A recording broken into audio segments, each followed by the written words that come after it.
everyone. Good morning. This is your girl Tanya for you on love. Yes, as has been the theme. I'm in my car on the way to work. Right? It'll get there. Oh, it'll be fancy one day. So yes, on my way, I'm thinking, self-love practice and ways I have been using it. And so the theme that comes to mind this week is support. Asking and seeking for support as self-love practice. I have a history of taking pride in being independent, being strong, feeling proud that I can do things all by myself, that I don't need anyone else. I certainly don't need a man to take care of things for me, right? That's been my perception in life for a very long time, most of my adulthood, if not all of my adulthood. And and there is a certain level of pride that I do like to be able to be very independent, that I don't need to rely on others or necessarily absolutely be dependent on others, right? I like that I can do things on my own. But as I get older, maybe a little wiser, I am learning that life doesn't happen in my own little bubble by myself. I certainly need support, right? I absolutely need to call on others if I want to achieve what I want to achieve. A basic example, financial wellness. It's common knowledge that if you want to gain money or of some sort, you put your money into a savings account in a bank, right? That may not be the most effective way, but we know that if you keep money there in a bank, in your savings account, money accrues over time with a small interest rate. Basics. That's not me doing it by myself. That's a bank helping me out, right? For as simple as it is, it's because if I did it all by myself and put it in a box underneath my bed, that money's not growing. It's maybe staying safe, but it's not growing, right? So that's a simple way to think about how we need to navigate life with the support of others. And so that's self-love practice. And a recent experience I had this week was with parenting. Parenting, of course, the old adage is it takes a village, right? However, the way society is shaped right now, our villages tend to be very small, tend to be isolated, and working in a space where, and I have a single parent household, although I co-parent well with my son's father.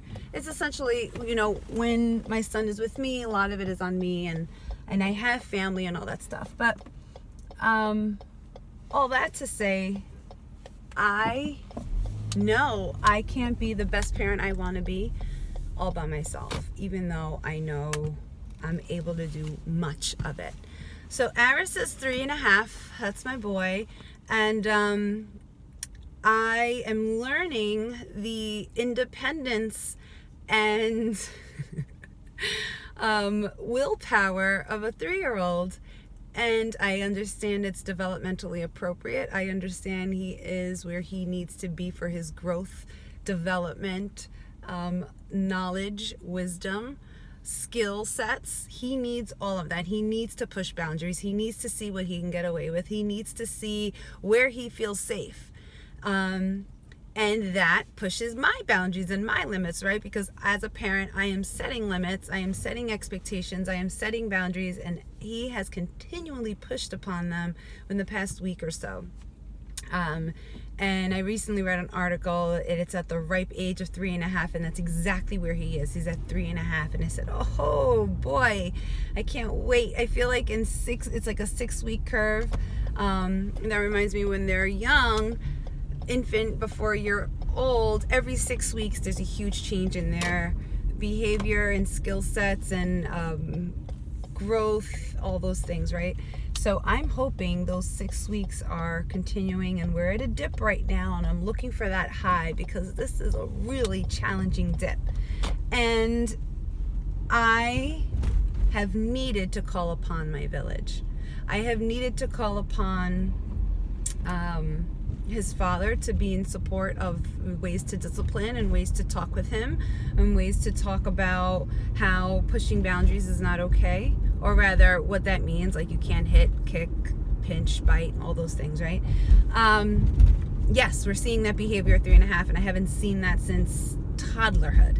So, we're really on like this curve here, and it's been a real challenge. I've called upon my family, my mother, my sisters, for advice, for just to pick up the phone, to cool it down, just to say, hey, is this normal? Does this feel good?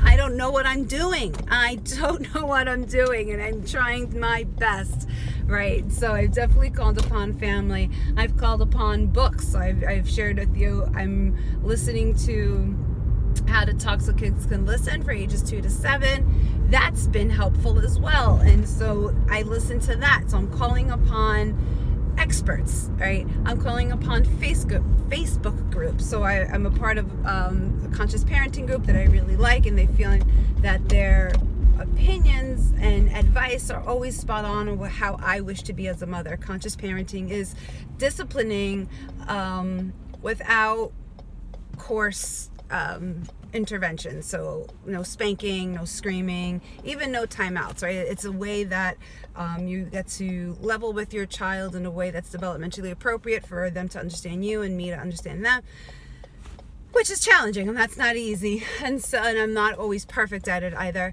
But I am calling upon many, many, many different supports. And that is self-love practice.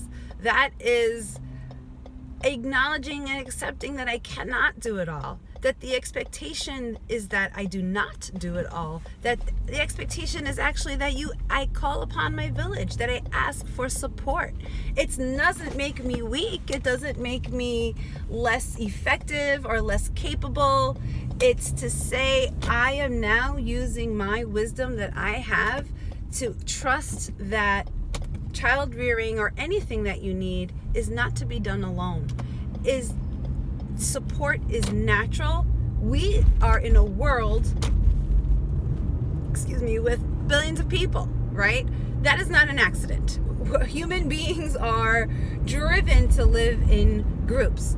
Human beings are driven to crave social interaction. We actually survive off of social interaction and can get incredibly sick, depressed, and ill when we are isolated for long periods of time, right? So that's proven. Psychology shows that when children develop in isolated situations, their brains don't develop effectively. They have brain damage. They have developmental delays. They are unable to speak, right? So human beings are reared to be around other people. Human beings are reared. We're created. We are meant to rely on other human beings for success, to thrive, for support. And that is self-love practice, right? That is honoring who we are as humans, as honoring who we are as understanding us as people in society, understanding ourselves as people who need other people. It is not a weakness. I share that with you because it has been a struggle for me to ask for help. It has been a struggle for me to reach out to my village because, like I said, I have owned Miss Independent title for a very long time. And while, yes, I was able to fix my toilet myself about a week ago, I still need to call upon others, right? That was more for me to save money than anything else. I need support. And I take it that you do too. And it doesn't make you weaker. I would actually argue it makes you stronger because you step into vulnerability when you ask for support, when you ask for exactly what you need, right? And it's not asking for handouts for things that you're very capable of doing but are too lazy to get that done, right? But rather it's to say, I need support.